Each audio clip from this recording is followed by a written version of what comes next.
Hi friends, welcome to our channel. ఈరోజు మార్కెట్లో బంగారం ధర చూస్తున్నట్లయితే 22 క్యారెట్ 1 గ్రామ్ వచ్చేసి 5405 రూపీస్ ఉంది. అలాగే 8 గ్రామ్స్ వచ్చేసి 43,240 ఉంది.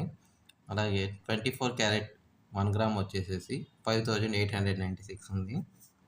8 గ్రామ్స్ వచ్చేసి 47,168 ఉంది.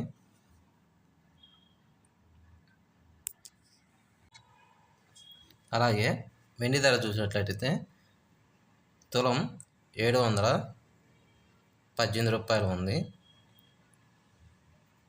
కేజీ వచ్చేసి 71,700 ఉంది. మీరు డైలీ గోల్డ్ అప్డేట్స్ విషయం కోసం మా ఛానల్ని లైక్ చేయండి.